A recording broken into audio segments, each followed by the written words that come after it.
시간은 참 잔인하죠. 사랑하는 사람을 잃은 슬픔은 마치 내 몸의 일부를 도려낸 상처처럼 아물지 않고 그대로 남아있어요. 남편 준호를 떠나보낸 지 1년. 매일 밤 같은 꿈을 꾸며 침대에서 몸부림쳤습니다. 세상의 모든 색깔이 사라지고 온통 회색빛만 가득한 삶. 그러다 우연히, 아니 어쩌면 운명처럼 묻지마 관광버스 광고를 보았어요. 어디로 가는지도 모르는 여행이라니 딱 저 같았죠. 갈 곳도 이유도 없이 그저 흘러가고 싶은 마음. 그렇게 낯선 이들 틈에 앉아 버스는 출발했고 창밖 풍경은 빠르게 스쳐 지나갔습니다. 저는 그저 잠시 모든 걸 잊고 싶었을 뿐이에요. 하지만 그 버스 안에서 저는 제가 알던 세상이 송두리째 뒤집히는 숨막히는 진실과 마주하게 될 줄은 꿈에도 몰랐습니다. 그 진실은 남편의 죽음보다 더 깊은 그림자를 드리웠고 동시에 저의 모든 것을 바꾸어 놓았어요. 여러분이라면 이 진실을 받아들일 수 있을까요? 해가 뜨는지도 모르게 아침은 찾아왔다. 희미한 빛이 커튼 틈새로 비집고 들어왔지만 민지의 방은 여전히 어둠 속에 잠겨 있었다. 어제와 다를 바 없는, 어쩌면 어제보다 더 무거운 아침이었다. 옆자리는 늘 그랬듯 텅 비어 있었다. 준호가 떠난 지 정확히 365일째였다. 그 숫자는 마치 민지의 가슴에 박힌 못처럼 박혀 빼낼 수도 무시할 수도 없는 고통이 되었다. 그녀는 흐릿한 눈으로 천장을 응시했다. 천장은 어젯밤 꿈속에서 준호의 웃는 얼굴로 가득 찼다가 이내 산산조각 나 부서지는 잔상으로 물들어 있었다. 숨 쉬는 것조차 버거운 끈적이는 슬픔이 온몸을 휘감고 있었다. 겨우 몸을 일으켜 침대 끝에 앉았다. 발끝이 차가운 나룻바닥에 닿는 순간 시린 기운이 발목을 타고 올라왔다. 겨울의 한기가 아직 가시지 않은 탓인지 아니면 그녀의 마음이 이미 얼어붙은 탓인지 알 수 없었다. 거실로 향하는 길, 준호의 낡은 운동화가 신발장 한쪽에 가지런히 놓여 있었다. 언제나 현관을 나설 때마다 그 운동화에 시선이 닿았다. 마치 그가 곧 돌아와 신을 것처럼 민지는 한 번도 그 운동화를 치우지 않았다. 운동화 옆에는 준호가, 옆에는 준호가 좋아하던 야구 모자가 아무렇게나 걸려 있었다. 반모자에서 희미하게 풍기는 섬유유연제 향기는 그가 살아있을 적 늘 맡던 친숙한 향이었다. 하지만 이제는 그 향기조차 민지를 숨 막히게 했다. 부엌으로 들어서자 전날 저녁 먹다 Yes, I 남은 would like to book a 김치찌개의 spot on the 냄비가 mystery tour, please. 식탁 위에 그대로 놓여 있었다. 준호는 늘 김치찌개를 좋아했다. 매콤하면서도 깊은 맛이 좋다며 밥도 공기는 기본으로 비우곤 했다. 민지는 그 냄비를 치울 생각조차 하지 못했다. 아니, 치울 힘이 없었다. 아니요. 좌석한 원동한 것이 그대로였다. 준호의 칫솔은 욕실 컵에 나란히 꽂혀있고 그가 읽다만 책은 침대 옆 협탁에 펼쳐진 채 놓여 있었다. 그의 온기가 서려있던 물건들 하나하나가 민지를 과거 속에 가두는 족쇄가 되었다. 그녀의 일상은 준호와의 기억으로 짜여 있었다. 커피를 내리려 컵을 꺼낼 때도 예전에 준호가 이 컵에 우유를 따라 마시던 모습이 떠올랐다. 텔레비전을 켜면 준호가 좋아했던 스포츠 채널이 스쳐 지나갔다. 점심으로 먹던 샌드위치의 퍽퍽한 식감은 준호가 만들어주던 부드러운 토스트와 극명하게 대비되었다. 밤비 누우던 우는 모든 사물이 그와의 추억을 끊임없이 상기시켰다. 그리고 그 추억들은 이제 더 이상 달콤한 위로가 아니었다. 칼날처럼 날카로운 고통이 되어 민지의 심장을 찢어놓았다.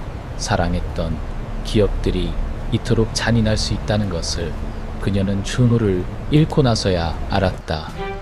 오후에는 친구 수진에게서 전화가 걸려왔다. 머리 수진은 민지의 목소리를 듣자마자 걱정스러운 물었다. 민지야, 괜찮아. 목소리가 왜 이렇게 힘이 없어? 민지는 아무렇지 않은 척 애써 미소를 지었다. 물론 수지는 그 미소를 볼 수 없었지만 괜찮아. 그냥 좀 피곤해서. 늘 같은 대답이었다. 수지는 매번 안쓰러워하면서도 더 이상 뭘 어떻게 해줘야 할지 모르는 표정으로 한숨을 쉬었다. 오늘 저녁에 나와서 밥이라도 같이 먹을까? 너 좋아하는 샤브샤브집 새로 생겼던데. 샤브샤브 맛있다세이. 준호가 가장 좋아하던 음식이었다. 민지의 눈앞에 김이 모락모락 피어오르는 샤브샤브 냄비가, 그리고 그 냄비 앞에서 환하게 웃던 준호의 얼굴이 선명하게 떠올랐다. 입안에 침이 고여야 할 때 가슴에서는 쓰디쓴 덩어리가 올라왔다. 아니 괜찮아. 오늘은 그냥 집에서 쉬고 싶어. 다음에 같이 가자. 거절하는 것이 최선이었다. 어떤 위로도 어떤 즐거움도 그녀에게는 닿지 않았다. 친구들의 따뜻한 시선과 조심스러운 위로는 오히려 그녀가 더욱 깊은 구덩이에 갇혀 있다는 사실을 깨닫게 할 뿐이었다. 그녀의 슬픔은 너무나 개인적이고 너무나 거대해서 타인의 공감조차 침범할 수 없는 영역처럼 느껴졌다. 전화를 끊고 민지는 다시 거실 창가에 멍하니 앉았다. 창밖으로는 사람들이 평범한 일상을 살아가고 있었다.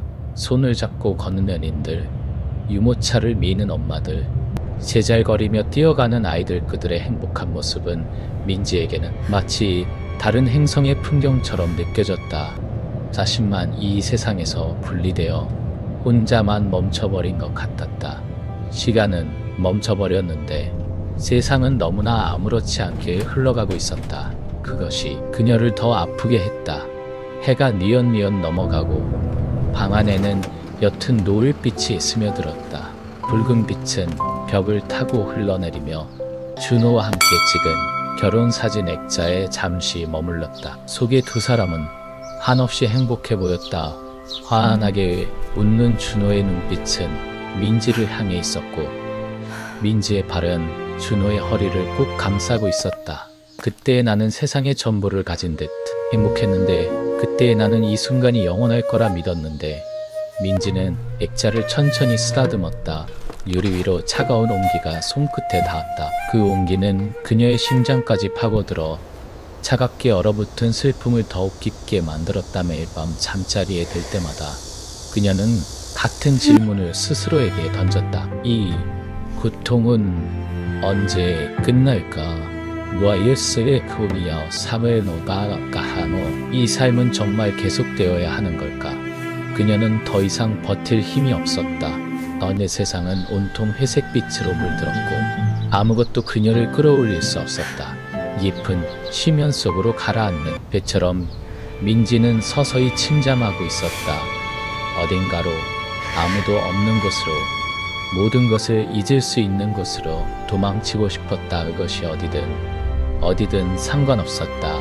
그저 이 지독한 슬픔에서 벗어날 수만 있다면 그녀는 흐느끼는 소리조차 내지 못한 채 터져 나올 것 같은 가슴을 움켜쥐었다. 텅 빈 방에 홀로 앉아 민지는 간절히 원했다.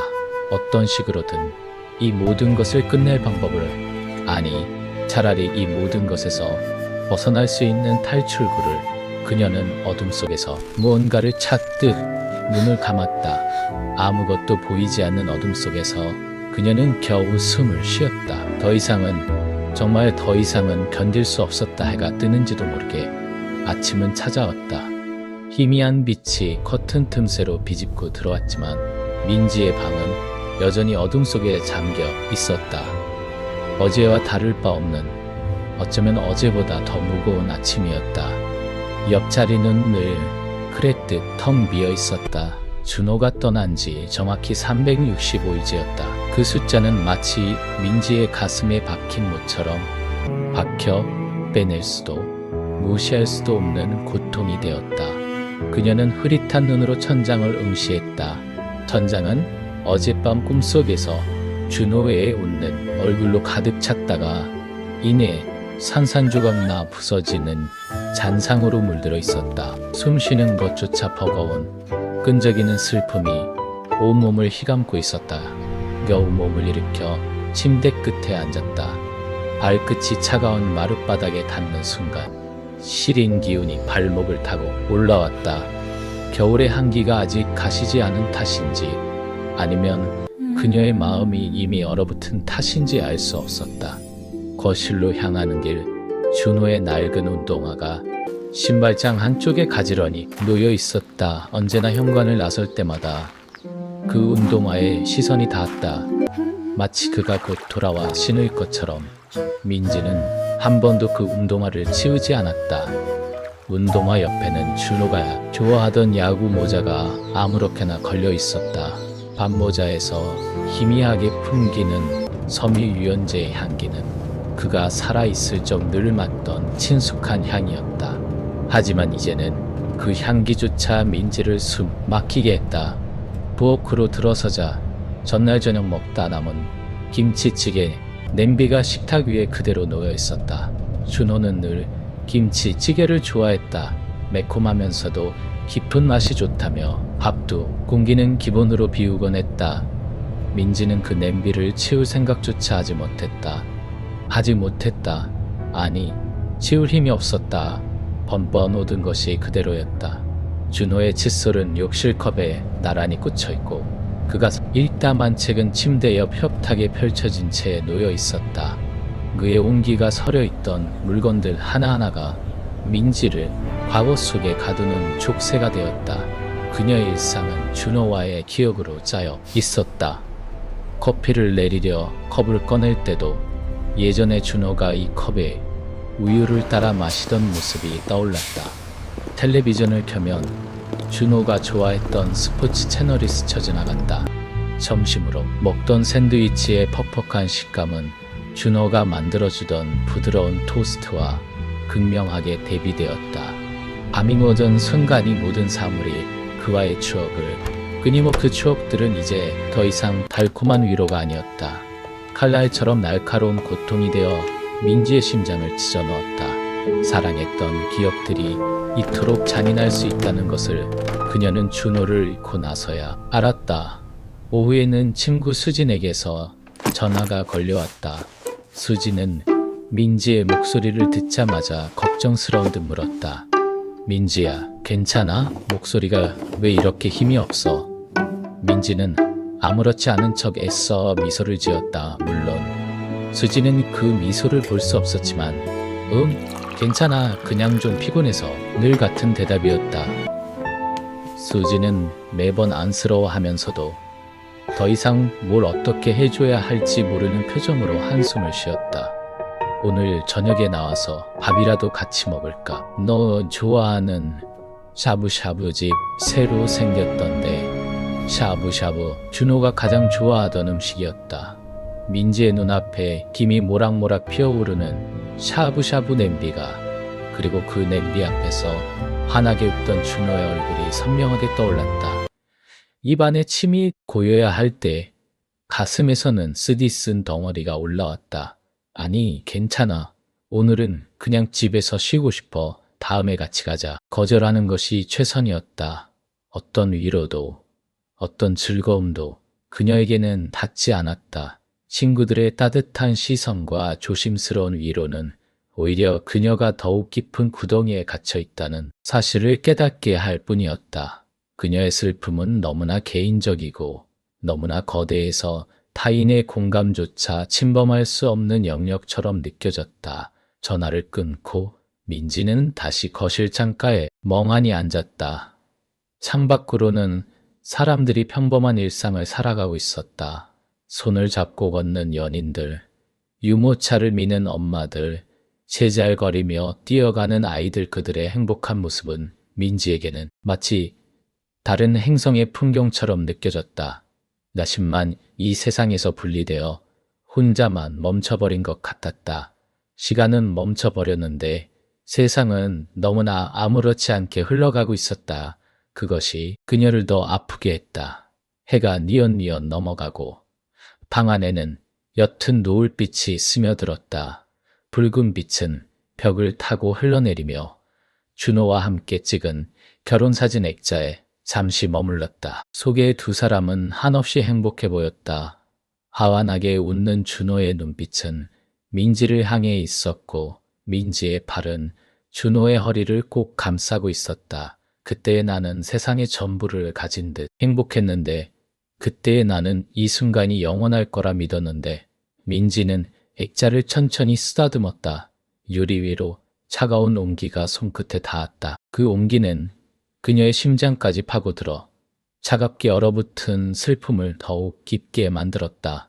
매일 밤 잠자리에 들 때마다 그녀는 같은 질문을 스스로에게 던졌다. 이 고통은 언제 끝날까?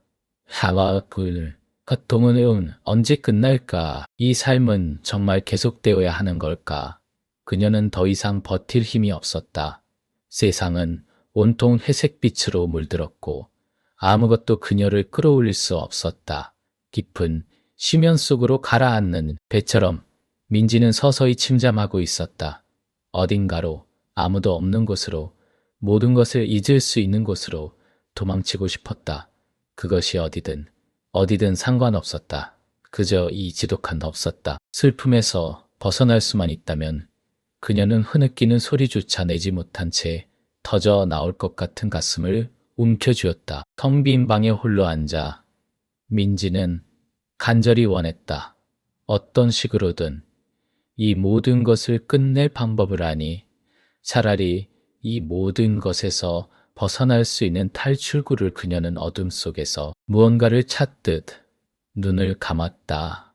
아무것도 보이지 않는 어둠 속에서 그녀는 겨우 숨을 쉬었다.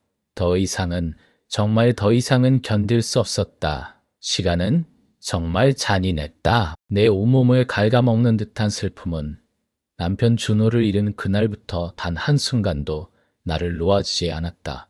1년이 지났건만 세상은 여전히 무채색이었다 하니 오히려 더 깊은 회색빛으로 물들어가는 것만 같았다.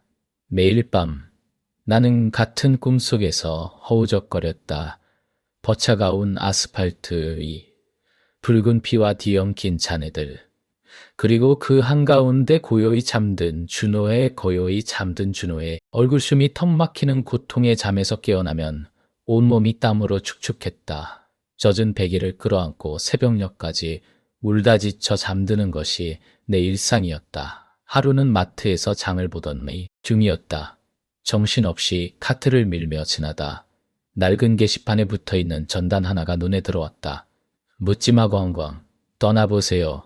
당신의 모든 것을 내려놓고 누렇게 바랜 종이 위 대충 찍어 붙인 듯한 남의 바다 사진과 함께 쓰인 문구 어디로 가는지도 모르는 여행이라니 가슴 한켠이 묵직하게 저려왔다. 하얀 것만 같았다. 갈 곳도 이유도 없이 그저 흘러가고 싶은 마음. 나는 잠시 멈춰서서 그 전단을 멍하니 바라보았다. 손가락 끝으로 종이의 거친 면을 쓸어보았다. 이 여행이 나를 어디로 데려다 줄까 하니 어쩌면 아무데도 데려다 주지 않아도 괜찮을 것 같았다. 그저 이 지루하고 고통스러운 현실에서 잠시라도 벗어날 수 있다면 그것만으로도 충분했다.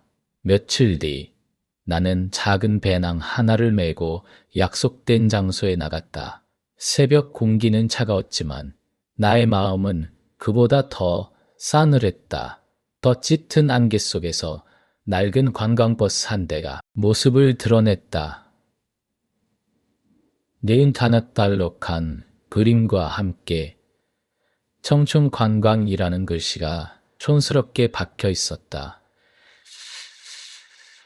왠지 모르게 서글픈 미소가 입가에 번졌다. 청춘이라니 내게는 영원히 다시 오지 않을 이름 같았다. 버스 문이 스르륵 열리고 기사 아저씨가 서툰 미소로 손님들을 맞았다. 어색하게 인사를 건네고 버스 안으로 발을 들였다. 버스는 생각보다 사람들로 북적였다. 다들 중년의 부부들이거나 친구들끼리 온 아주머니, 아저씨들이 대부분이었다. 환한 웃음소리가 버스 안을 가득 메웠다. 홀로 서 있는 내가 너무나 이질적으로 느껴졌다. 빈자리를 찾아 눈을 돌렸다.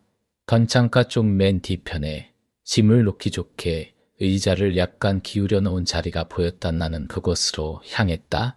덜컹거리는 버스 통로를 지나 내 자리에 앉았다. 창밖은 아직 어둠에 잠겨 있었다. 옆자리에는 아무도 없었다. 판떠온 온 사람들을 위한 배려일까 아니면 그저 우연일까. 버스 안의 공기는 묘한 향기로 채워져 있었다. 오래된 좌석 커버 냄새, 눅눅한 흙먼지 냄새, 그리고 누군가 먹다 남긴 김밥 냄새가 뒤섞여 있었다. 익숙하면서도 낯선 시골 버스 같은 냄새였다. 나는 창문에 기댄 채 눈을 감았다. 이대로 잠들어서 깨어나지 않으면 좋으련만. 버스는 이내 묵직한 엔진 소리를 내며 움직이기 시작했다. 타차가 앞으로 나아가자 창밖의 풍경도 느릿하게 미끄러져 갔다. 가로등 불빛이 희미하게 빛나고 잠든 건물들의 실루엣이 스쳐 지나갔다. 반포문득 앞좌석에 앉은 사람들의 뒤통수를 보았다. 왁자지껄 떠들던 사람들도 이제는 조금씩 소곤거리거나 아예 잠이 들었는지 고요해졌다. 다들 어떤 사연을 안고 이 버스에 올랐을까? 어디론가 도망치고 싶었던 나처럼 그들도 각자의 아픔을 지닌 채 떠나는 걸우가느련맨이 모노니엔 세크테이어 그때였다. 내 시선이 버스 중앙쯤에 앉아있는 한 중년 남성에게 닿았다. 그는 다른 사람들과는 달리 창밖을 보지도 옆 사람과 대화를 나누지도 않았다. 그저 꼿꼿한 자세로 앞을 응시하고 있었다. 나는 그의 뒷모습을 한참 동안 바라보았다. 희끗희끗한 머리카락, 살짝 굽은 어깨, 어디선가 본 듯한 익숙함이 묘하게 불편했다. 아니, 불편하다기보다는 자꾸만 시선이 그에게로 향하는 알 수 없는 이끌림이었다. 박씨 아저씨, 버스에 오르기 전 기사 아저씨가 인원 점검을 하며 그의 이름을 불렀던 것을 기억했다. 박씨 아저씨? 그 이름이 왠지 모르게 나의 뇌리에서 떠나지 않았다. 아저씨는 주머니에서 작은 손수건을 꺼내더니 안경을 닦기 시작했다. 아주 천천히 조심스럽게 안경알을 문지르는 모습이 왠지 모르게 쓸쓸해 보였다. 그의 손끝에서 느껴지는 정성스러움이 어딘가 모르게 준호의 습관과 닮아 있었다. 준호도 그랬다. 전연스럽게 안경을 닦고 책을 읽을 때면 습관처럼 안경테를 굳혀 잡았다. 가슴 속에서 또다시 뻐근한 통증이 밀려왔다. 나는 황급히 시선을 돌렸다. 괜찮다고, 괜찮아질 거라고 수없이 되뇌었지만 여전히 모든 것이 아프고 쓰렸다. 하지만 이상하게도 나의 시선은 자꾸만 박씨 아저씨에게로 돌아갔다. 그의 옆 얼굴은 그림자 속에 파묻혀 잘 보이지 않았다. 오직 희미한 가로등 불빛에 스치는 그의 코끝과 입술만이 보일 뿐이었다. 그의 표정을 읽으려 애썼지만 어둠 속에서 아무것도 파악할 수 없었다. 그는 마치 어떤 비밀을 간직한 사람처럼 보였다. 고독하고 침묵하며 깊은 생각에 잠긴 듯한 뒷모습. 버스 안에 다른 사람들의 소음이 점차 멀어지고 오직 버스 엔진 소리만이 귓가에 맴돌았다. 나는 다시 창밖을 보았다.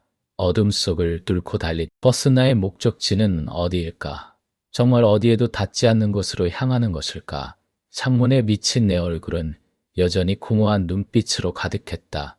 파피곤에 지친 그림자가 눈 밑에 드리워져 있었다. 그때 박씨 아저씨가 고개를 살짝 돌리는 것이 느껴졌다. 그의 시선이 혹시 나에게로 향하는 것은 아닐까 하는 불안감에 나는 몸을 움츠렸다.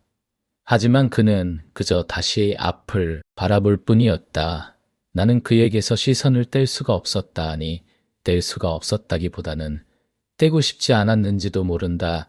아저씨에게서 풍겨오는 묘한 기시감, 그것이 나를 사로잡았다. 그의 어딘가 모르게 쓸쓸해 보이는 분위기 혹은 그가 내뿜는 알 수 없는 아우라가 나를 끌어당겼다. 정확히 무엇인지는 알 수 없었다. 그저 묵직한 끌림이 가슴을 짓누르고 있었다. 버스 안의 모든 것이 낯설었지만 그의 존재만큼의 익숙한 아픔을 불러일으켰다. 그리고 나는 예감했다. 이 묻지마 관광이 단순한 도피처가 아닐 수도 있다는 것을. 내 인생을 송두리째 뒤흔들 어떤 진실이 저 박씨 아저씨와 함께 이 버스 안에서 나를 기다리고 있을지도 모른다는 섬뜩한 예감. 엔진 소리가 더 커지고 버스는 점점 더 깊은 어둠 속으로 빨려 들어갔다. 나의 심장도 그 속도를 따라 미친 듯이 뛰기 시작했다.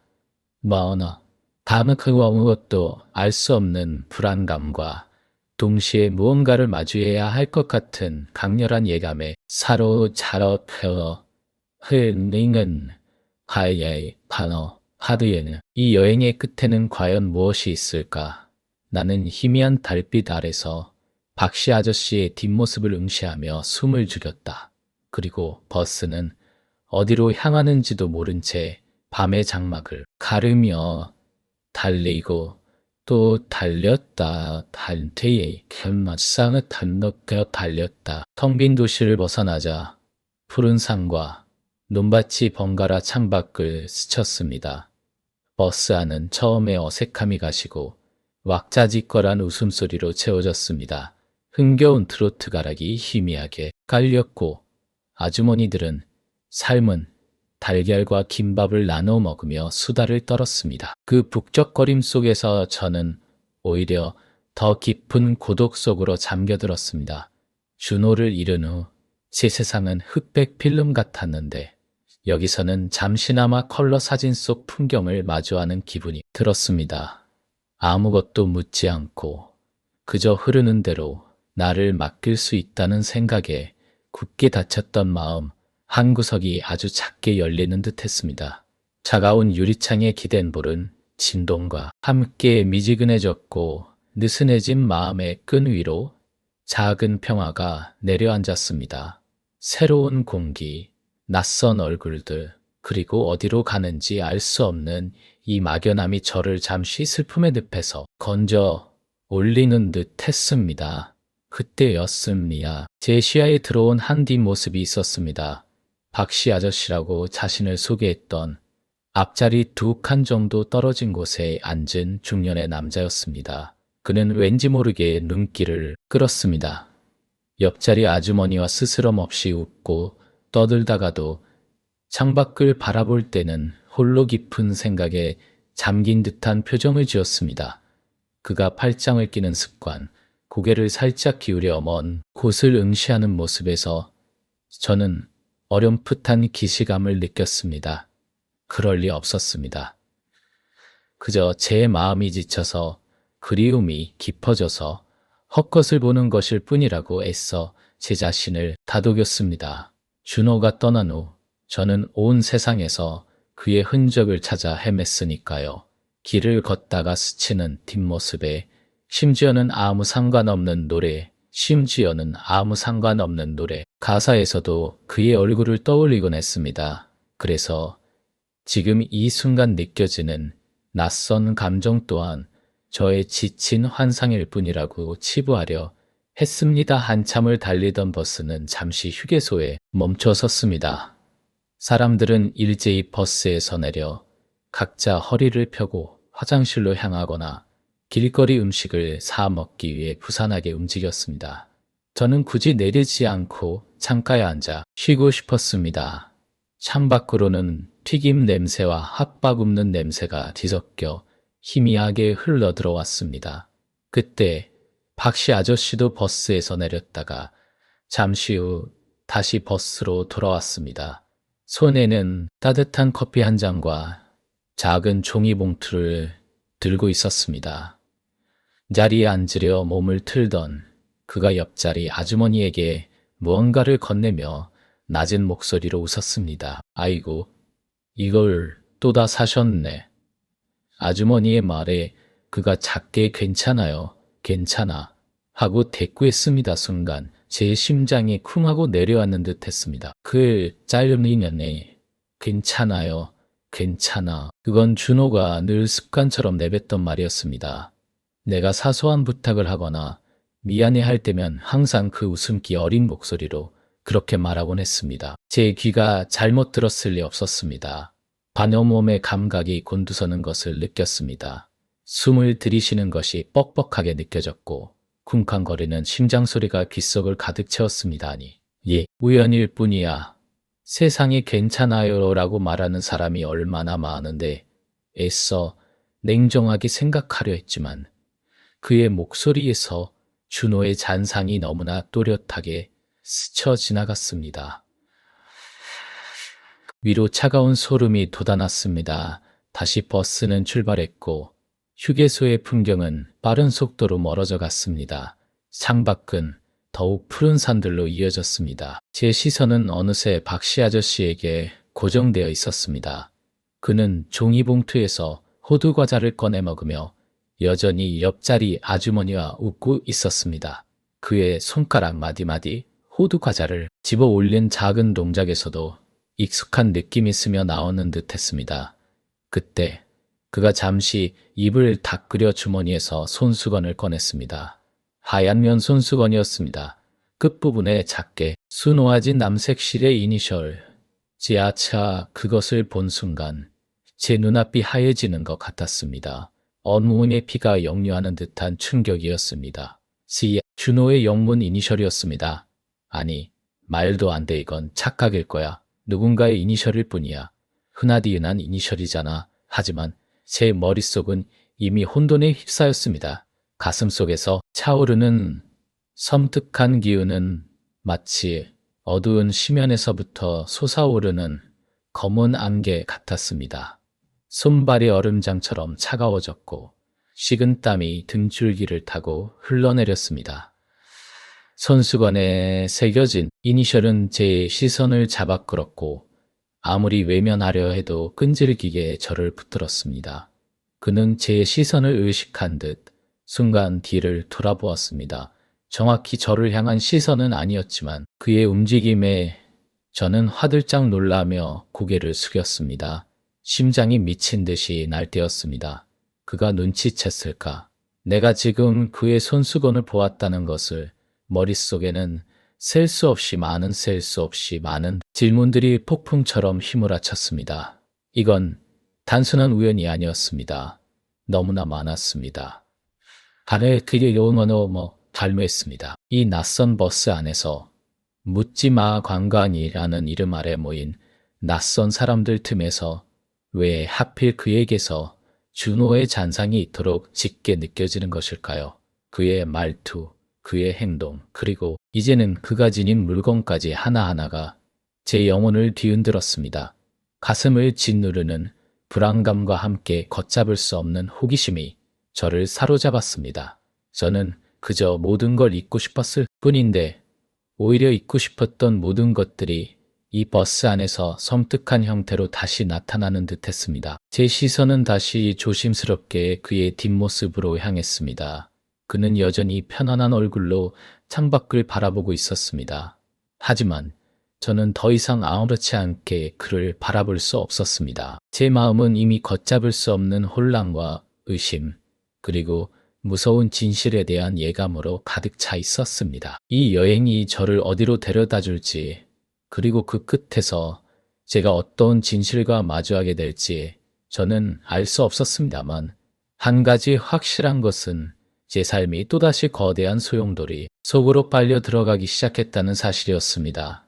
그리고 이번 소용돌이는 준호를 잃었던 그때보다 더 깊고 어두운 심연으로 저를 끌어내릴 것만 같았습니다. 버스 안에 웃음소리가 마치 저를 비웃는 듯 쩌렁쩌렁 울렸습니다. 제 목을 조여오는 미지의 공포 속에서 저는 간신히 호흡을 가다듬었습니다. 이 모든 것이 과연 우연일까요? 아니면 다른 어떤 의미가 숨어 있는 것일까요? 저는 온몸을 감싸는 차가운 전율 속에서 그 의문의 답을 찾기 위해 이 묻지마 관광의 여정에 나 자신을 던져야 했습니다. 창밖으로 휘휙 스쳐 지나가는 풍경들은 민지의 시선 속에서 의미 없는 전멸을 반복하고 있었다. 고속도로를 달리는 버스에 묵직한 진동이 엉덩이를 타고 온몸으로 퍼져나갔다. 어디로 가는지도 모르는 이 여정처럼 민지의 삶도 그저 그러 흘러가는 중이었다. 목적지 없는 하루하루를 견뎌내는 일은 더 이상 그녀에게 큰 의미가 없었다. 오직 시간이 흘러주기만을 바랄 뿐이었다. 그녀의 옆자리에는 중년의 박씨 아저씨가 앉아 있었다. 검정색 등산복 차림의 모자를 눌러쓴 그는 시종일관 팔짱을 낀 채 창밖을 낀 채 창밖을 응시하고 있었다. 가끔씩 푹푹 한숨을 쉬는 소리가 민지의 귓가에 닿았지만 그녀는 모른 척 정면만 바라봤다. 어색한 침묵이 버스 안을 떠다니는 것 같았다. 꽤 오랜 시간이 흘렀을까. 옆에서 인기척이 느껴졌다. 박씨 아저씨가 고개를 돌려 민지를 빤히 바라보고 있었다. 민지는 시선을 피하려다 왠지 모를 끈적한 시선에 결국 그와 눈을 마주쳤다. 그의 눈빛은 깊고 어딘가 쓸쓸해 보였다.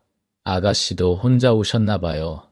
낮고 쉰 목소리가 정적을 깼다. 민지는 작게 고개를 끄덕였다. 네, 요즘 혼자 여행 오는 사람들이 부쩍 늘었어.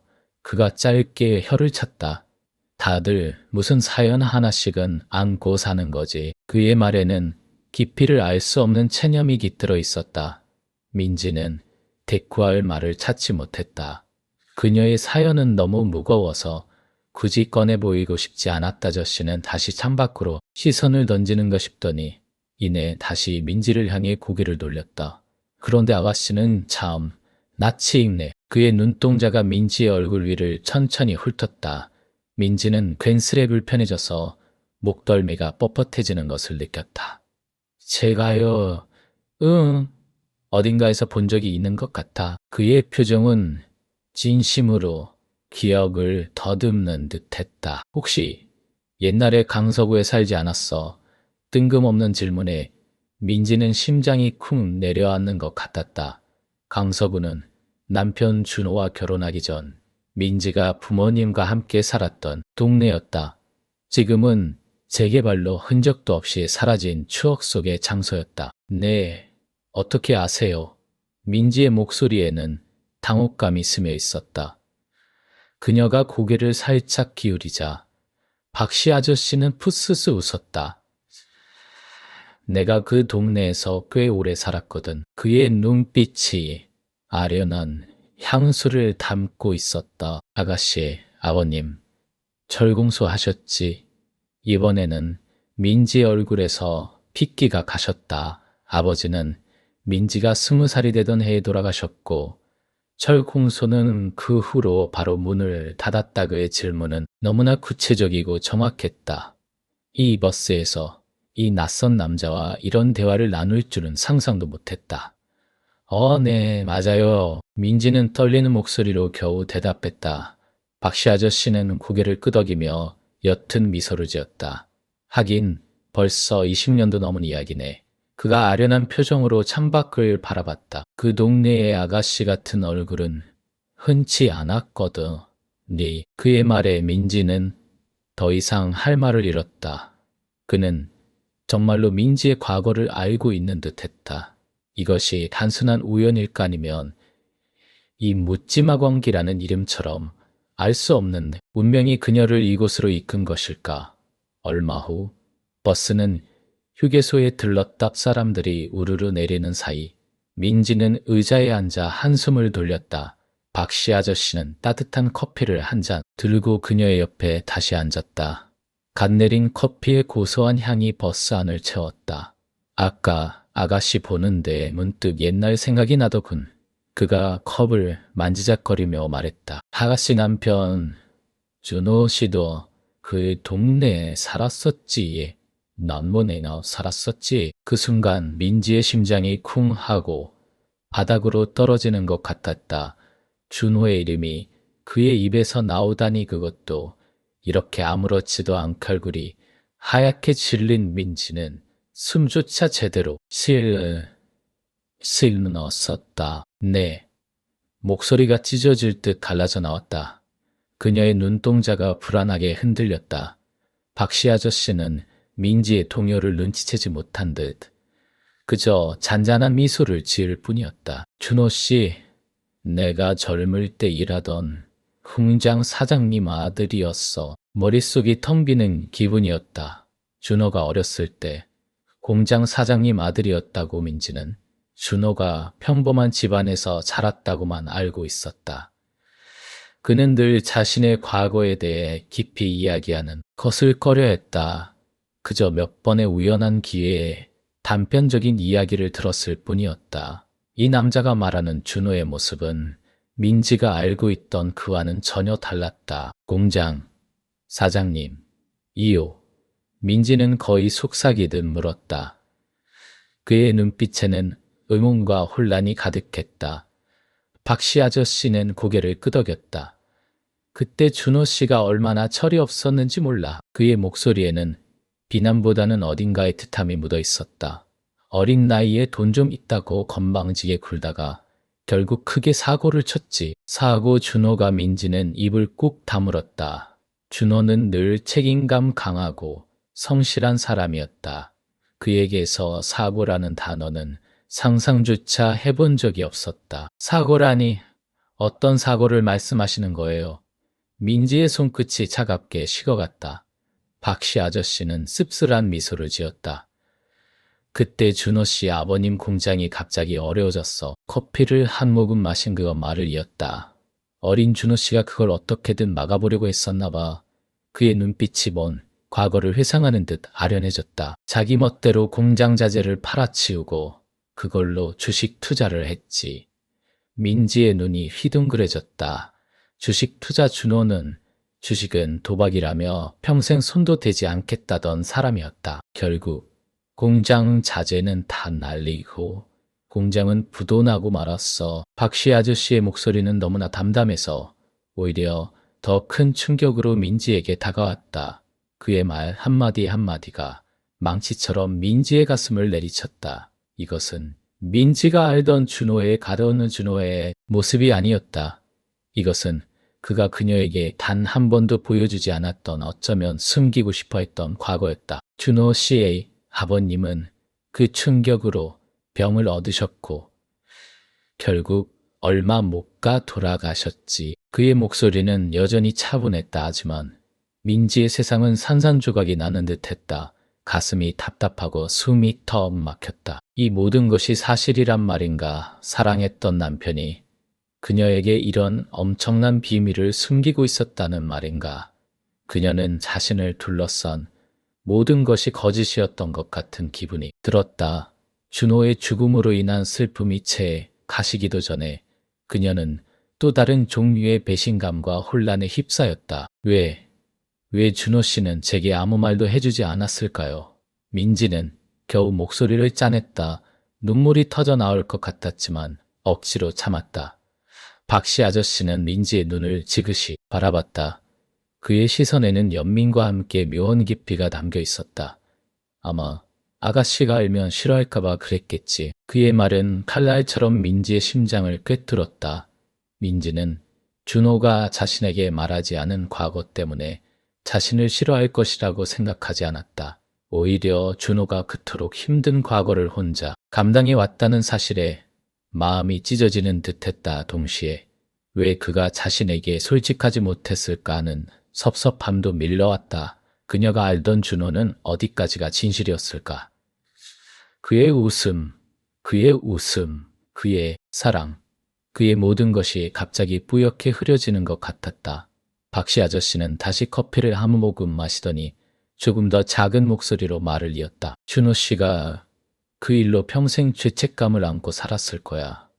그의 목소리에는 준호에 대한 깊은 이해와 안타까움이 배어 있었다. 그래서 더 열심히 살려고 노력했고 자기 자신을 채찍질이 했겠지. 그의 말은 민지의 가슴에 묵직하게 와닿았다. 준호는 늘 완벽하려고 노력하는 사람이었다. 사소한 실수에도 스스로를 용서하지 못하고 자책하는 모습이 많았다. 그것이 단순히 그의 성격이라고만 생각했는데 이 모든 것이 과거의 상처에서 비롯된 것이었단 말인가. 그때 준호 씨에게 빚도 많이 남았었지. 박씨 아저씨가 담담하게 덧붙였다. 공장 사람들의 밀린 월급, 거래처 외상값, 어린 나이에 그걸 다 떠안았으니 얼마나 힘들었겠어. 민지의 눈앞에 준호의 얼굴이 떠올랐다. 늘 피곤해 지쳐 있으면서도 자신에게는 한없이 다정했던 그의 모습. 그녀는 그가 자신 몰래 얼마나 무거운 짐을 지고 살았는지 이제야 어렴풋이 짐작할 수 있을 것 같았다. 그의 성실함, 그의 책임감, 그의 고지식함, 그 모든 것이 어쩌면 그 깊은 죄책감과 빚더미에서 벗어나기 위한 처절한 몸부림이었을지도 모른다는 생각에 가슴이 저려왔다. 버스는 다시 출발을 알리는 안내 방송과 함께 서서히 움직이기 시작했다. 다른 승객들은 아무 일 없다는 듯 다시 잠들거나 창밖을 바라봤다. 민지와 박씨 아저씨 사이에는 다시 깊은 침묵이 흘렀다. 하지만 이제 그 침묵은 더 이상 어색하지 않았다. 그 안에는 방금 쏟아져 나온 준호의 비밀스러운 과거와 그것을 감당해야 할 민지의 고통이 묵직하게 내려앉아 있었다. 민지는 손을 들어 자신의 얼굴을 쓸어내렸다. 눈물이 나오지 않는 것이 오히려 더 고통스러웠다. 가슴 깊은 곳에서부터 차오르는 먹먹함에 그녀는 그대로 숨이 멎을 것 같았다. 준호는 그녀에게 다정하고 사랑스러운 남편이었다. 하지만 동시에 그녀가 전혀 알지 못했던 아픔을 혼자 품고 살았던 너무나 외로운 사람이었다. 박씨 아저씨의 말은 준호의 죽음으로 생긴 커다란 구멍 위에 또 다른 종류의 절망적인 구멍을 뚫어놓은 것 같았다. 창밖의 풍경이 여전히 빠르게 지나갔지만 민지의 시선은 더 이상 허공을 헤매지 않았다. 그녀의 눈빛은 뭔가를 찾아 헤매는 듯 혼란스러움 속에서 깊은 깨달음을 향해 가고 있었다. 이 버스 안에서 그녀가 마주한 진실은 남편을 잃은 슬픔보다 더 깊은 그림자를 드리우고 있었다. 그리고 그림자는 그녀의 모든 것을 송두리째 바꾸어 놓을 참이었다. 민지는 천천히 고개를 돌려 박씨 아저씨를 바라봤다. 그는 여전히 창밖을 바라보고 있었다. 마치 모든 것을 알고 있으면서도 그저 한 삶의 단편을 이야기해 주었을 뿐이라는 듯. 얼굴에는 알 수 없는 그림자가 드리워져 있었다. 그리고 민지는 박씨 아저씨가 준호의 과거와 단순히 아는 사이가 아니라는 것을 직감했다. 이 만남은 결코 우연이 아니었다. 이 묻지마 관광 버스 안에서 그녀는 상상조차 하지 못했던 거대한 진실의 첫 조각을 발견한 것이다. 그 조각은 날카로운 파편처럼 그녀의 심장을 꿰뚫고 들어왔다. 세상이 흔들리는 듯했다. 민지는 덜덜 떨리는 손으로 옆자리에 놓인 가방을 움켜쥐었다. 그녀의 머릿속은 온통 준호의 바다. 알지 못했던 과거와 박씨 아저씨의 정체에 대한 의문으로 가득 찼다. 이 끝없이 펼쳐진 도로 위에서 그녀는 이제 어디로 가야 할까? 그리고 이 진실의 끝에는 대체 무엇이 기다리고 있는 것일까? 버스 창밖으로 회색빛 고속도로 풍경이 끊임없이 흘러갔다. 민지는 멍하니 유리창 너머를 바라보았다. 시선을 따라 무심하게 스쳐 지나가는 건물들과 논밭, 멀리 산등성이의 흐릿한 윤곽까지 모든 것이 그녀의 시야에서는 그저 의미 없는 잔상일 뿐이었다. 남편 준호가 떠난 지 1년. 세상의 모든 색깔이 회색으로 바뀐 것만 같았다. 옆 좌석에 앉은 박씨 아저씨는 묵묵히 창밖을 응시하고 있었다. 어딘가 무심한 듯 하면서도 가끔 민지를 흘긋거리는 시선에는 알 수 없는 연민 같은 것이 깃들어 있었다. 식사를 마치고 버스에 오르면서부터 아저씨는 준호 이야기를 조심스럽게 꺼내기 시작했다. 처음에는 그저 준호의 안부를 묻는 평범한 질문들이었다. 하지만 민지가 준호가 먼저 세상을 박스였다. 떠났음을 어렵게 고백하자 아저씨의 표정은 마치 오래된 비밀을 안고 사는 사람처럼 복잡하게 일그러졌다. 젊은 사람이 어찌 그리 읽지. 아저씨의 목소리는 낮고 굵었지만 어딘가 애처로운 울림이 있었다. 민지는 대답 대신 그저 고개를 떨구었다. 그때 박씨 아저씨가 담배 한 개비를 손에 쥐며 나지막이 말을 이었다. 준호 씨는 참 좋은 사람이었지. 아저씨는 담배를 입에 물지 않고 손가락으로 이리저리 굴렸다. 민지는 가슴 한편이 시큰거렸다. 그래, 준호는 좋은 사람이었다. 따뜻하고 다정하고 언제나 자신을 먼저 생각해주던 사람. 그녀가 알던 준호는 그랬다. 그 사람은 남들 모르게 베푸는 일이 많았어. 아저씨의 말이 민지의 귓가에 맴돌았다. 베푸는 일, 무슨 말이지? 민지는 고개를 들고 아저씨를 바라보았다. 아저씨의 눈빛은 마치 깊은 강물처럼 모든 것을 담고 있는 듯했다. 네. 민지는 저도 모르게 되물었다. 아저씨는 희미하게 웃었다. 자기 몸 하나 건사하기도 힘든 세상인데 남의 짐까지 짊어지고 가는 사람들이 있지. 그 말은 마치 그녀의 심장을 툭 건드리는 것 같았다. 남의 짐. 민지는 준호가 특별히 남을 위해 자신을 희생하는 타입이거는 생각하지 않았다. 준호는 성실했고 가정적이었으며 가끔은 지나치게 현실적이기까지 했다 하니 그랬어야 했다. 그것이 그녀가 사랑했던 남편의 모습이었다. 아저씨는 담배를 손에 쥔 채 한숨을 내쉬었다. 우리 동네에 홀로 아이 키우는 젊은 엄마가 있었어. 아저씨는 말을 잠시 멈췄다. 아이 아빠가 없어서 힘들어하는 걸 준호 씨가 남몰래 도왔지. 민지의 눈이 크게 뜨였다. 젊은 엄마. 아이 심장이 쿵하고 떨어지는 것 같았다. 얼굴에 뜨거운 피가 몰리는 것을 느꼈다. 시가 무엇을 암시하는지 그 불쾌하고 섬뜩한 가능성이 머릿속을 스치고 지나갔다. 무슨 말씀을 하시는 거예요? 민지의 목소리는 파르르 떨렸다. 손바닥에 식은땀이 배어나왔다. 그냥 돈 몇 푼 주고 그런 게 아니야. 아저씨는 민지의 동요를 눈치챈 듯 더 차분한 목소리로 말을 이었다. 매달 찾아가서 아이 교육비도 보태주고 힘든 일 있으면 발벗고 나섰어. 민지는 순간 숨이 턱 막혔다. 매달, 그것도 남몰래. 자신에게는 단 한 번도 그런 이야기를 꺼낸 적이 없었다니. 그럴 리가 없었다. 준호는 일찍 퇴근하면 곧장 집으로 왔고 주말에는 자신과 함께 시간을 보내려 했었다. 남는 시간이라고는 없었다. 거짓말이에요. 준호 씨는 그럴 사람이 아니에요. 민지는 필사적으로 부정했다. 목소리가 갈라져 나왔다. 그녀의 눈에는 이미 눈물이 그렁그렁 맺혔다. 아저씨는 담배를 창밖으로 던지려는 듯 자세를 취하다가 멈췄다. 그리고는 민지의 필사적으로 부정한 눈을 똑바로 응시했다. 그의 눈에는 슬픔과 연민, 그리고 어떤 이해할 수 없는 체념이 섞여 있었다.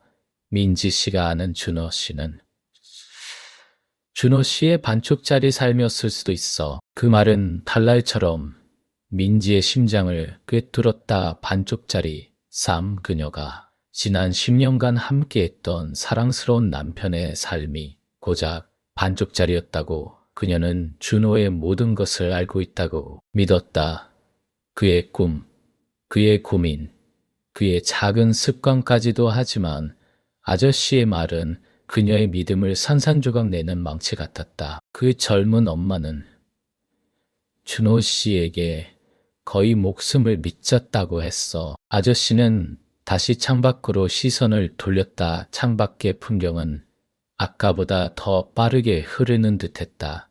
그녀의 마음속 혼란만큼이나 바깥 세상도 격렬하게 움직이는 것 같았다. 어느 날은 갑자기 아이가 아팠는데 준호 씨가 밤늦게 병원에 데려다주고 입원 수속까지 다 도와줬다고 하더군. 민지는 입술을 깨물었다. 그날 밤 어떤 날 밤이었지. 그녀는 준호가 아프다는 핑계로 밤늦게 귀가했던 날들을 떠올렸다.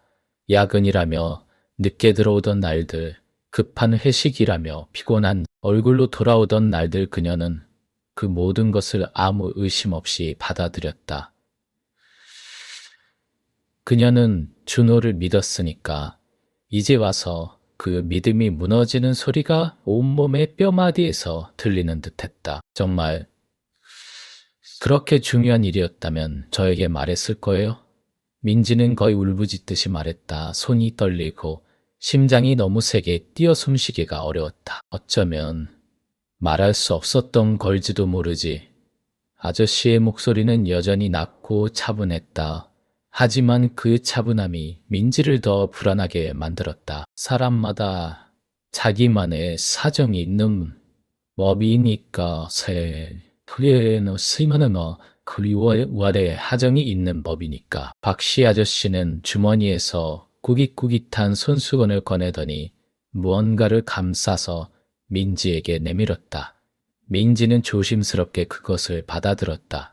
손수건 안에는 작고 낡은 나무 조각 인형이 들어있었다. 투박하게 깎인 인형은 한쪽 팔이 부러져 있었다. 그 아이가 준호 씨한테 선물했다고 하더군. 아저씨가 말했다. 준호 씨가 늘 주머니에 넣어 다녔지. 민지의 손에서 인형이 미끄러질 뻔했다. 야, 이 인형은 그녀의 기억 속에 있었다. 준호가 종종 만지작거리던 작은 나무 조각. 그저 무심코 들고 다니는 작은 부적 같은 것이라고 생각했다. 결혼 전 그녀에게 선물했던 자그마한 조약돌처럼. 하지만 그 인형이 다른 누군가의 선물이었다고. 그것도 그 젊은 엄마의 아이에게서 받은 것이라고. 민지의 머릿속이 새하얘졌다. 심장이 미친 듯이 날뛰었다. 넌 몸에 피가 역류하는 것 같았다. 눈앞이 흐릿해지며 버스 안의 모든 소리가 멀게 느껴졌다. 그녀의 한편 준호, 그녀가 알던 모든 것이 거짓이었다는 말인가? 그녀가 알지 못했던 준호의 또 다른 면이 있었던 것일까? 이해할 수 없는 고통과 분노, 그리고 상실감이 그녀를 휘감았다. 그녀는 묻고 싶었다. 왜 나에게는 아무것도 말해주지 않았던 거예요? 왜 나를 속인 거예요? 하지만 박씨 아저씨는 더 이상 아무 말도 하지 않았다. 그저 고요히 창밖을 바라볼 뿐이었다. 버스는 덜컹거리며 계속 달렸다. 창밖의 풍경은 더욱 혼란스럽게 스쳐 지나갔다. 민지는 손에 쥔 나무 인형을 꽉 쥐었다. 그것은 차갑고 단단했으며 그녀의 손바닥에 선명한 자국을 남겼다. 그녀는 더 이상 준호의 죽음을 슬퍼할 수 없었다.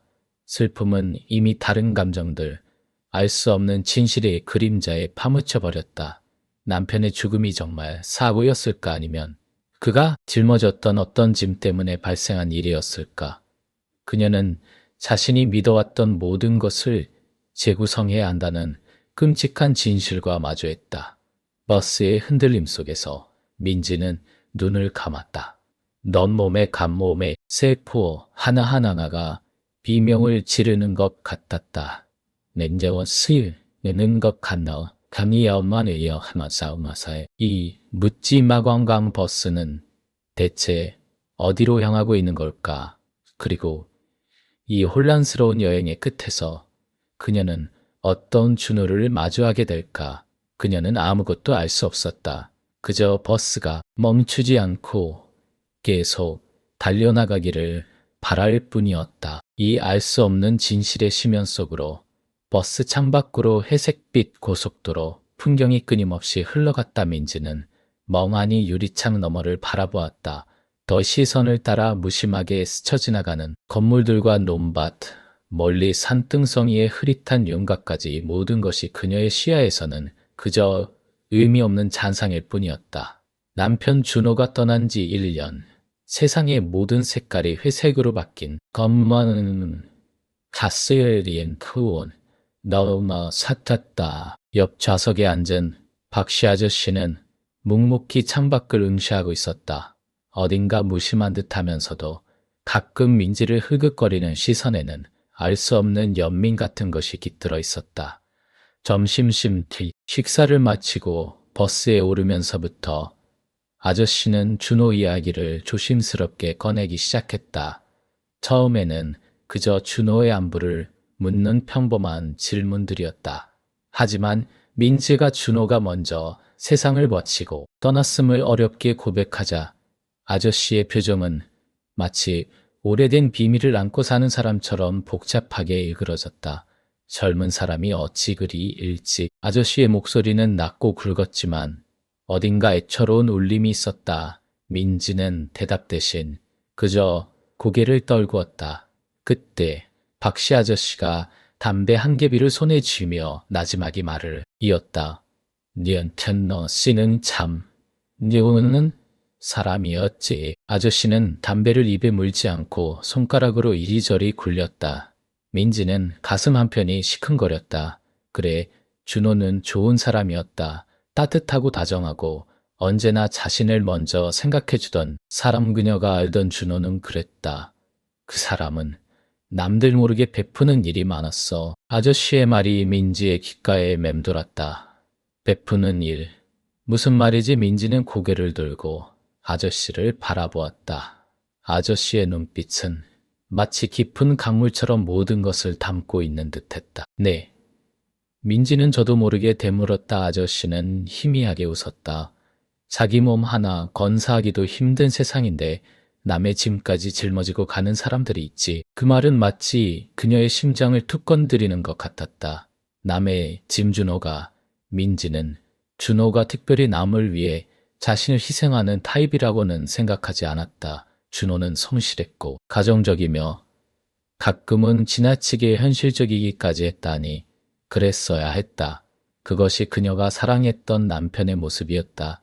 아저씨는 담배를 손에 쥔 채 한숨을 내쉬었다. 우리 동네에 홀로 아이 키우는 젊은 엄마가 있었어. 아저씨는 말을 잠시 멈췄다. 아이 아빠가 없어서 힘들어하는 걸 준호 씨가 남몰래 도왔지. 민지의 눈이 크게 뜨였다. 젊은 엄마, 아이 심장이 쿵하고 떨어지는 것 같았다. 얼굴에 뜨거운 피가 몰리는 것을 느꼈다. 아저씨가 무엇을 암시하는지 그 불쾌하고 섬뜩한 가능성이 머릿속을 스치고 지나갔다. 무슨 말씀을 하시는 거예요? 민지의 목소리는 파르르 떨렸다. 손바닥에 식은땀이 배어나왔다. 그냥 돈 몇 푼 주고 그런 게 아니야. 아저씨는 민지의 동요를 눈치챈 듯 더 차분한 목소리로 말을 이었다. 매달 찾아가서 아이 교육비도 보태주고 힘든 일 있으면 발벗고 나섰어. 민지는 순간 숨이 턱 막혔다. 매달 그것도 남몰래. 자신에게는 단 한 번도 그런 이야기를 꺼낸 적이 없었다. 아니, 그럴 리가 없었다. 준호는 일찍 퇴근하면 곧장 집으로 왔고 주말에는 자신과 함께 시간을 보내려 애썼다. 남는 시간이라고는 없었다. 거짓말이에요. 준호 씨는 그럴 사람이 아니에요. 민지는 필사적으로 부정했다. 목소리가 갈라져 나왔다. 그녀의 눈에는 이미 눈물이 그렁그렁 맺혔다. 아저씨는 담배를 창밖으로 던지려는 듯 자세를 취하다가 멈췄다. 눈을 똑바로 응시했다. 그의 눈에는 슬픔과 연민, 그리고 어떤 이해할 수 없는 체념이 섞여 있었다. 민지 씨가 아는 준호 씨는 준호 씨의 반쪽짜리 삶이었을 수도 있어. 그 말은 칼날처럼 민지의 심장을 꿰뚫었다. 반쪽짜리 삶. 그녀가 지난 10년간 함께했던 사랑스러운 남편의 삶이 고작 반쪽짜리였다고. 그녀는 준호의 모든 것을 알고 있다고 믿었다. 그의 꿈, 그의 고민, 그의 작은 습관까지도. 하지만 아저씨의 말은 그녀의 믿음을 산산조각 내는 망치 같았다. 그 젊은 엄마는 준호 씨에게 거의 목숨을 믿졌다고 했어. 아저씨는 다시 창밖으로 시선을 돌렸다. 창밖의 풍경은 아까보다 더 빠르게 흐르는 듯했다. 그녀의 마음속 혼란만큼이나 바깥 세상도 격렬하게 움직이는 것 같았다. 어느 날은 갑자기 아이가 아팠는데 준호 씨가 밤늦게 병원에 데려다주고 입원 수속까지 다 도와줬다고 하더군. 민지는 입술을 깨물었다. 그날 밤, 어떤 날 밤이었지. 그녀는 준호가 아프다는 핑계로 밤늦게 귀가했던 날들을 떠올렸다. 야근이라며 늦게 들어오던 날들, 급한 회식이라며 피곤한 얼굴로 돌아오던 날들. 그녀는 그 모든 것을 아무 의심 없이 받아들였다. 그녀는 준호를 믿었으니까. 이제 와서 그 믿음이 무너지는 소리가 온몸의 뼈마디에서 들리는 듯했다. 정말 그렇게 중요한 일이었다면 저에게 말했을 거예요. 민지는 거의 울부짖듯이 말했다. 손이 떨리고 심장이 너무 세게 뛰어 숨쉬기가 어려웠다. 어쩌면 말할 수 없었던 걸지도 모르지. 아저씨의 목소리는 여전히 낮고 차분했다. 하지만 그 차분함이 민지를 더 불안하게 만들었다. 사람마다 자기만의 사정이 있는 법이니까. 박씨 아저씨는 주머니에서 구깃구깃한 손수건을 꺼내더니 무언가를 감싸서 민지에게 내밀었다. 민지는 조심스럽게 그것을 받아들었다. 손수건 안에는 작고 낡은 나무 조각 인형이 들어있었다. 투박하게 깎인 인형은 한쪽 팔이 부러져 있었다. 그 아이가 준호 씨한테 선물했다고 하더군. 아저씨가 말했다. 준호 씨가 늘 주머니에 넣어 다녔지. 민지의 손에서 인형이 미끄러질 뻔했다. 이 인형은 그녀의 기억 속에 있었다. 준호가 종종 만지작거리던 작은 나무 조각. 그녀는 준호가 그저 무심코 들고 다니는 작은 부적 같은 것이라고 생각했다. 결혼 전 그녀에게 선물했던 자그마한 조약돌처럼. 하지만 그 인형이 다른 누군가의 선물이었다고, 그것도 그 젊은 엄마의 아이에게서 받은 것이라고. 민지의 머릿속이 새하얘졌다. 심장이 미친 듯이 날뛰었다. 온몸에 피가 역류하는 것 같았다. 눈앞이 흐릿해지며 버스 안의 모든 소리가 멀게 느껴졌다. 그녀의 남편, 준호. 그녀가 알던 모든 것이 거짓이었다는 말인가? 아니면 그녀가 알지 못했던 준호의 또 다른 면이 있었던 것일까? 이해할 수 없는 고통과 분노, 그리고 상실감이 그녀를 휘감았다. 그녀는 묻고 싶었다. 왜 나에게는 아무것도 말해주지 않았던 거예요? 왜 나를 속인 거예요? 하지만 박씨 아저씨는 더 이상 아무 말도 하지 않았다. 그저 고요히 창밖을 바라볼 뿐이었다. 버스는 덜컹거리며 계속 달렸다. 창밖의 풍경은 더욱 혼란스럽게 스쳐 지나갔다. 민지는 손에 쥔 나무 인형을 꽉 쥐었다. 그것은 차갑고 단단했으며 그녀의 손바닥에 선명한 자국을 남겼다. 그녀는 더 이상 준호의 죽음을 슬퍼할 수 없었다. 슬픔은 이미 다른 감정들, 알 수 없는 진실의 그림자에 파묻혀버렸다. 남편의 죽음이 정말 사고였을까? 아니면 짊어졌던 어떤 짐 때문에 발생한 일이었을까? 그녀는 자신이 믿어왔던 모든 것을 재구성해야 한다는 끔찍한 진실과 마주했다. 버스의 흔들림 속에서 민지는 눈을 감았다. 마다와 몸에 감았다. 몸에 감았다. 세포 하나하나가 비명을 지르는 것 같았다. 이 묻지마 관광 버스는 대체 어디로 향하고 있는 걸까? 그리고 이 혼란스러운 여행의 끝에서 그녀는 어떤 준호를 마주하게 될까? 그녀는 아무것도 알 수 없었다. 그저 버스가 멈추지 않고 계속 달려나가기를 바랄 뿐이었다. 이 알 수 없는 진실의 심연 속으로 버스는 덜컹거리며 낡은 시골길을 달렸다. 창밖으로는 초록빛 산과 노란 들판이 그림처럼 스쳐 지나갔지만 민지의 눈에는 그저 흐릿한 색깔의 덩어리일 뿐이었다.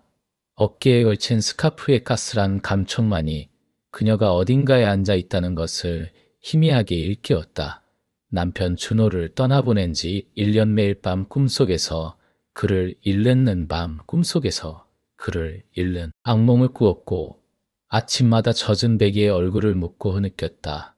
대세상은 여전히 돌아갔지만 그녀의 시간은 그날 이후 멈춰 있었다. 어디로 가는지도 모르는 묻지마 관광은 어쩌면 그녀의 멈춘 시간을 붙잡아 이끌어갈 마지막 몸부림일지도 몰랐다. 오랜 시간 이어지는 정적 속에서 낡은 시트에서 피어나는 쿰쿰한 냄새와 창틈으로 스며드는 흙먼지 섞인 공기가 묘한 쓸쓸함을 더했다. 만문득 옆자리에서 희미한 한숨 소리가 들렸다. 고개를 돌리자 언제부터 앉아 있었는지 모를 박씨 아저씨가 팔짱을 낀 채 창밖을 응시하고 있었다. 그의 얼굴에는 깊은 세월의 흔적이 새겨져 있었고 마치 삶의 모든 무게를 짊어진 듯 지쳐 보였다. 왠지 모르게 그와 그녀의 모습이 겹쳐 보였다. 호연이었을까? 아니면 이 버스에 탄 모두가 그렇게 지쳐 있는 걸까? 몇 번의 망설임 끝에 박씨 아저씨가 나직이 입을 열었다. 처자도 어쩌다 이 버스를 타게 됐소. 그의 목소리는 갈라져 있었지만 이상하게도 따뜻한 울림이 있었다. 민지는 옅은 미소를 지으려 애썼지만 입꼬리는 끝내 제멋대로 내려앉았다. 그냥 아무데나 가고 싶어서요. 스이의 가이아와 샘도하고 그녀의 목소리는 메말랐고 마치 며칠 밤을 새운 사람처럼 쉬어 있었다. 박씨 아저씨는 말없이 고개를 끄덕였다. 길고 긴 침묵이 다시 흘렀다. 버스 안에는 옆 좌석에서 들려오는 희미한 코골이 소리와 버스의 엔진 소리만이 배경처럼 깔렸다. 어느 순간 박씨 아저씨의 시선이 민지에게로 향했다. 그의 눈은 흐릿했지만 그 안에 담긴 무언가가 민지의 심장을 툭 건드렸다. 닌텐베인 워너스 가온 너네트와 하나사카 혹시 김준호 씨를 아시오? 그의 말에 민지의 심장이 쿵 하고 떨어졌다. 준호, 이 낯선 곳에서 낯선 사람의 입에서 남편의 이름이 나올 줄은 꿈에도 몰랐다. 민지의 손끝이 차가워졌다. 네, 제 남편 이름인데요. 어떻게 아세요? 당황과 불안이 뒤섞인 목소리가 터져 나왔다. 박씨 아저씨의 얼굴에 씁쓸한 미소가 번졌다. 그럴 줄 알았어. 눈매가 참 많이 닮았네. 준호가 그랬지. 자기 마누라는 세상에서 제일 예쁜 여자라고. 민지는 순간 말문이 막혔다. 심장이 미친 듯이 날뛰기 시작했다.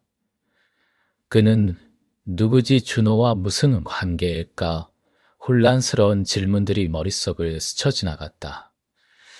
저 아저씨는 누구세요? 준호 씨랑은 어떤 사이셨어요? 그녀는 조심스럽게 물었다. 박씨 아저씨는 한숨을 길게 내쉬었다. 그의 어깨가 축 처지는 것이 보였다. 같은 회사 동료였지. 준호가 부사장으로 있던 회사에 나도 있었어.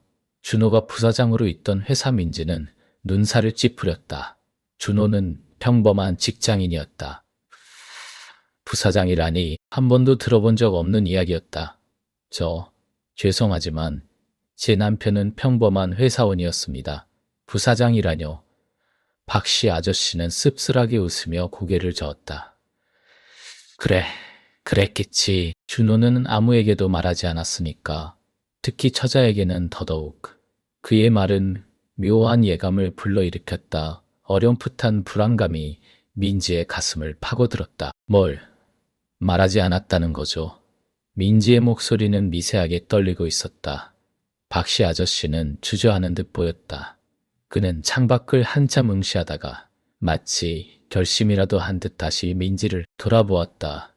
그의 눈에는 슬픔과 연민이 가득했다. 준호는 아주 많이 아팠어. 그의 낮은 목소리가 버스의 소음을 뚫고 민지의 귓가에 박혔다. 민지는 숨을 들이켜다 사례가 들릴 뻔했다. 네, 아프다뇨. 준호 씨는 아주 건강했어요. 잔병치레 한 번 없었고 믿을 수 없었다. 준호는 늘 활기찼고 운동도 꾸준히 했다. 아프다는 말은 그의 이미지와는 전혀 맞지 않았다. 박씨 아저씨는 고개를 저었다. 겉으로는 그랬지. 하지만 병원에 다닌 지는 꽤 됐어. 뇌종양이었거든. 민지의 머릿속이 새하얗게 변했다. 뇌종양. 그 단어가 그녀의 뇌리를 망치처럼 때렸다. 손발이 얼음장처럼 차가워졌다. 더는 몸에 피가 식는 듯한 기분이었다. 거짓말이에요. 준호 씨는 절 속일 리 없어요. 그녀는 흐느끼듯 속삭였다. 목소리는 갈갈이 찢어지는 듯했다. 박씨 아저씨는 지친 손으로 자신의 눈가를 비볐다. 나도 처음엔 믿을 수 없었어. 준호는 자기 병을 처자한테 숨겼어. 마지막까지도 절대 알리고 싶어 하지 않았지. 너무나 사랑해서 걱정시키고 싶지 않다고. 혼자서 그 모든 걸 감당하더라. 그의 말은 칼날처럼 민지의 심장을 꿰뚫었다. 준호가 아팠다고. 그것도 뇌종양을 자신에게 한마디도 하지 않고. 지난 1년간 자신이 슬퍼했던 것은 그저 갑작스러운 사고로 인한 상실감이었다. 그런데 지금 그 모든 슬픔의 바닥이 흔들리는 기분이었다. 그가 혼자서 겪었을 고통을 생각하니 가슴이 찢어지는 듯했다. 하지만 동시에 자신에게 말하지 않았다는 사실에 깊은 배신감이 밀려왔다. 사랑해서 걱정시키기 싫어서. 그럼 자신은 남편의 가장 힘든 순간에 아무것도 모른 채 그저 평범한 일상을 보냈단 말인가. 끔찍한 죄책감과 분노가 뒤섞여 민지의 온몸을 휘감았다. 박씨, 아저씨는 잠시 말을 멈추고 그녀의 반응을 살폈다. 민지는 얼굴이 창백해진 채 손으로 입을 틀어막고 있었다. 그녀의 눈에는 이미 눈물이 가득 고여 있었다. 병세가 너무 빨랐어. 처음엔 그래도 살 수 있을 거라고 희망을 가졌었는데 의사도 말하더라고. 몇 달 안 남았다고. 그래서 준호가 급하게 여러 가지 일을 벌였지. 무슨 일을요? 민지의 목소리는 간신히 나왔다. 준호의 죽음이 단순한 사고가 아닐 수도 있다는 섬뜩한 예감이 그녀를 덮쳤다. 박씨 아저씨는 주위를 한번 둘러보더니 더욱 목소리를 낮췄다. 아이가 없었잖아. 준호가 처자한테 재산이라도 넉넉히 남겨주고 싶다고 했어. 위험한 투자를 시작했지. 위험한 투자. 그 단어는 민지의 등골을 오싹하게 만들었다. 남편이 저한테 돈 문제로는 늘 조심하라고 했었어요. 그런데 위험한 투자를요. 믿기지 않았다. 박씨 아저씨는 고개를 끄덕였다. 응. 그리고 사망보험금도 엄청나게 올렸어. 처자 모르게 사망보험금. 머릿속에서 퍼즐 조각이 맞춰지는 듯 했다가 갑자기 늘어난 보험금은 민지에게 의문으로 남아 있었다. 남편의 죽음이 사고로 처리된 후 그녀는 뜻밖의 큰 보험금을 받았다. 그때는 그저 준호가 자신을 생각해서 들어놓은 것이라고만 여겼다. 하지만 이제 그 숨겨진 진실이 그녀의 모든 것을 뒤흔들고 있었다. 준호는 자신이 죽을 것을 알고 있었다. 그리고 자신을 위해 위험한 일을 벌였다. 그렇다면 그의 사고는 단순한 사고가 아닐 수도 있다는 말인가? 저면 의도된, 아니, 그럴 리 없어. 민지의 눈에서 뜨거운 눈물이 본물처럼 쏟아져 내렸다. 그것은 슬픔이라기보다는 비명에 가까운 절규였다. 온몸이 산산조각 나는 듯한 고통에 그녀는 겨우 숨을 들이쉬었다. 입에서는 아무 말도 나오지 않았다. 그저 목구멍에서 끓어오르는 비명만 가득했다. 가슴을 쥐어뜯고 싶은 충동이 일었다. 내가 알던 준호는 누구였지? 날 사랑한다고, 영원히 함께하자고 속삭였던 그 사람은 자신에게 그런 엄청난 비밀을 숨기고 죽음을 계획했단 말인가. 그는 사랑 때문에 그랬다고. 그의 사랑이 자신을 배신한 이유가 되었다니. 그녀의 머릿속은 온통 뒤죽박죽이 되어버렸다. 지난 1년간의 슬픔이 거지처럼 느껴졌다. 그것은 준호의 죽음에 대한 슬픔이 아니라 그가 숨겨온 고통과 자신에 대한 기만 혹은 헌신에 대한 복잡한 감정의 덩어리였다. 민지는 고개를 숙였다. 버스 창문에 비친 자신의 얼굴은 일그러져 있었다. 어딘가로 향하는 버스 안 낯선 사람들 틈에서 그녀의 세상은 산산조각 나고 있었다. 박씨 아저씨의 시선이 그녀의 부서진 어깨에 머물렀다. 버스 밖 풍경은 여전히 아무렇지 않게 흐르고 있었다. 하지만 민지의 세상은 더 이상 같은 곳으로 흘러갈 수 없었다. 그 진실은 준호의 죽음보다 더 깊은 그림자를 드리우고 그녀의 모든 것을 바꾸어 놓았다. 이제 그녀는 어떤 길로 가야 하는가? 버스의 엔진에 웅웅거리는 소리만이 민지의 텅 빈 마음속에 끊임없이 울려 퍼졌다. 버스가 다시 거친 숨을 몰아쉬며 아스팔트 위를 미끄러져 나갔다. 민지는 덜컹이는 차체에 몸을 기댄 채 손에 들린 낡은 가죽 일기장을 내려다보았다.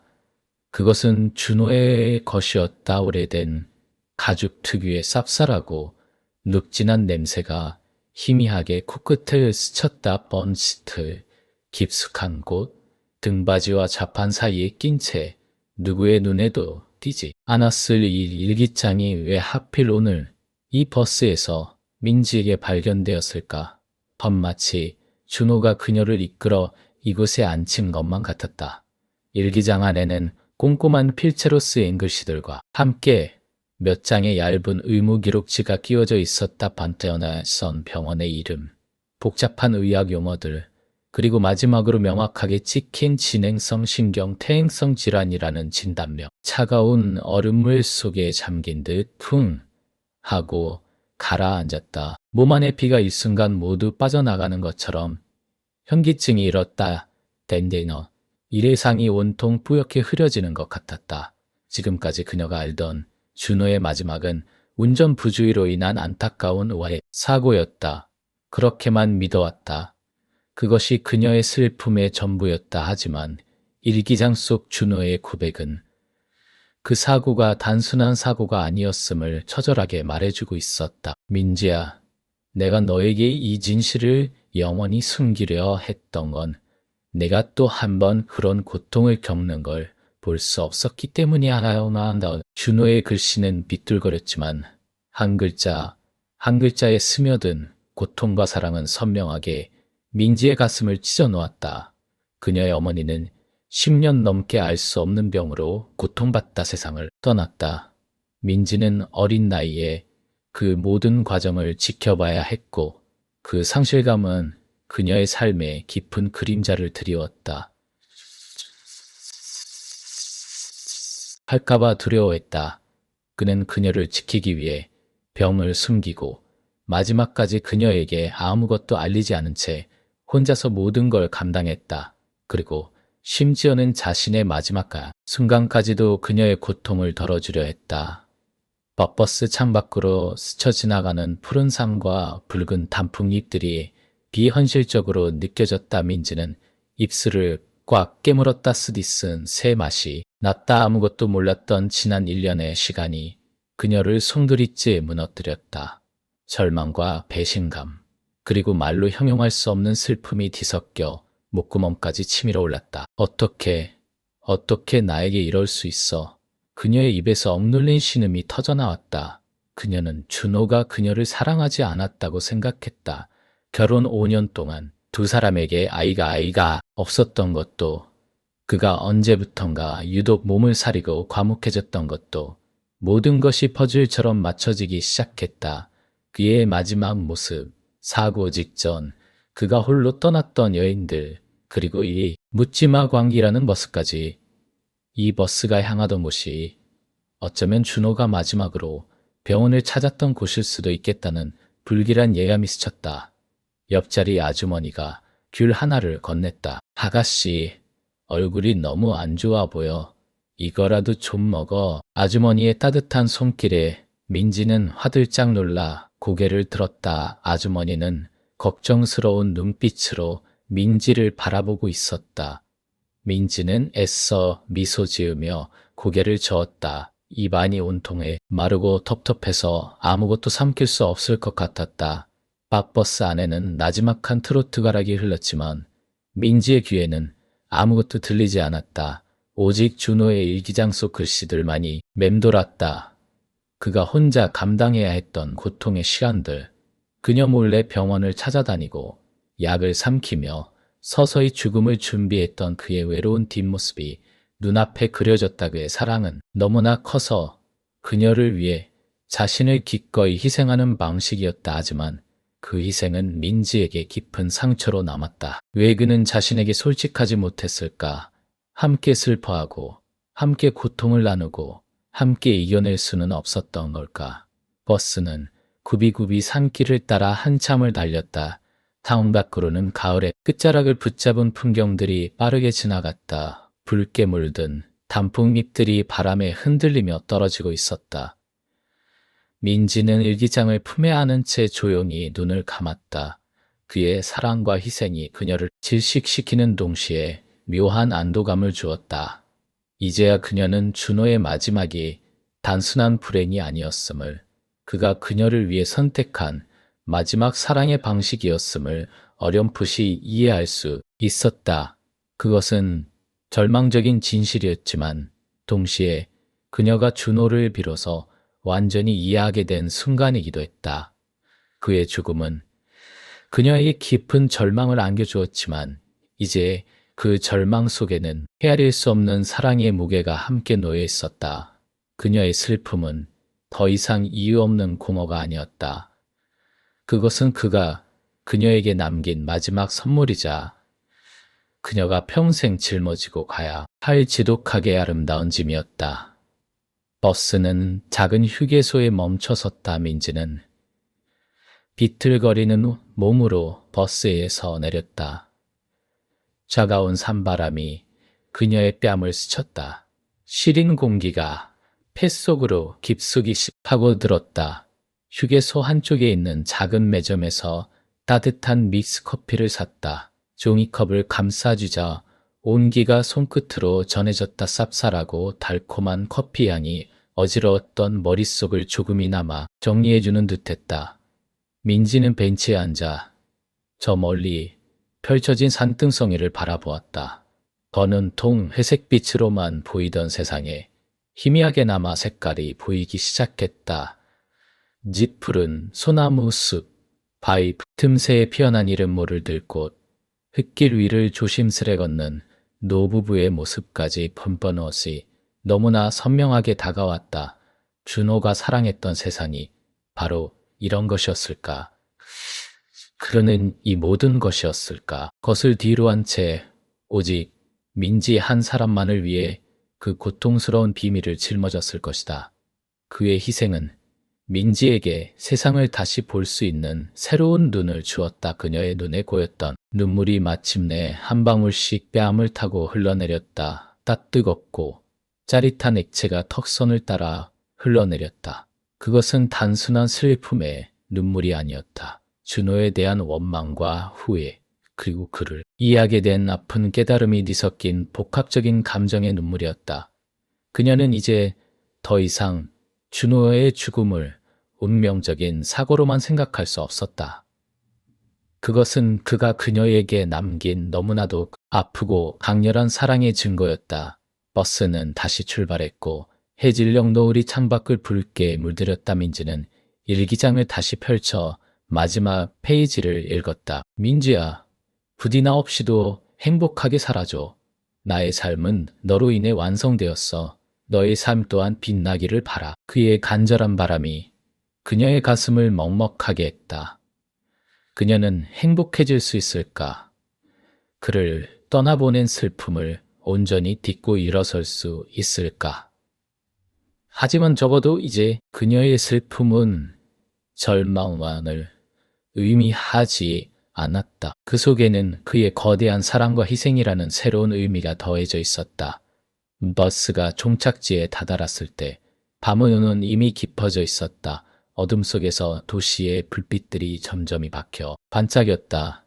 민지는 자리에서 일어섰다. 다리가 후들거렸지만 왠지 모를 단단함이 그녀의 발걸음에 실렸다. 더 이상 모든 것을 포기한 듯한 공허함은 아니었다. 그녀는 준호가 그녀에게 남긴 그 넓은 사랑과 유산을 품에 안고 새로운 삶을 시작할 용기를 얻었다. 이 아픈 진실은 그녀의 모든 것을 바꾸어 놓았다. 그것은 그녀를 파괴하는 대신 역설적으로 그녀에게 살아갈 이유와 방향을 제시해 주었다. 버스 문이 열리고 민지는 천천히 계단을 내려섰다. 번차가운 밤 공기가 그녀의 얼굴을 감쌌다.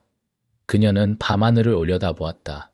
무수히 반짝이는 별들 사이로 준호의 눈빛이 스쳐 지나가는 듯했다. 그녀는 이제야 알 것이다. 강문예 머리너 그의 트이나요 같았다. 이 여행은 끝이 아니라 새로운 시작이었다는 것을 그녀는 이제 더 이상 혼자가 아니었다. 준호의 사랑이 그녀의 삶 속에 영원히 살아 숨쉴 것이기 때문이었다. 아침이 어쩌면 그녀의 삶에 아주 희미한 하지만 따뜻한 빛을 가져다 줄지도 모른다는 희망을 품고 민지는 한 걸음 조용히 앞으로 나아갔다. 그녀의 뒷모습은 더 이상 슬픔에 잠긴 나약한 여인이 아니었다. 그녀는 한 남자의 크나큰 사랑을 품은 채 새로운 세상을 향해 걸어가는 강인한 여인이었다. 밤 공기 속에서 그녀의 숨결은 이제 막 다시 피어나는 꽃봉오리처럼 희미하지만 분명한 생명력을 품고 있었다. 그녀의 눈동자는 더 이상 과거를 향해 있지 않았다. 아직 흐릿하지만 미래를 향해 고요히 빛나고 있었다. 오랜 침묵 끝에 그녀의 입에서 작고 나직한 속삭임이 터져 나왔다. 준호야. 그것은 아픔이자 그리움, 그리고 새로운 시작을 알리는 작지만 굳건한 외침이었다.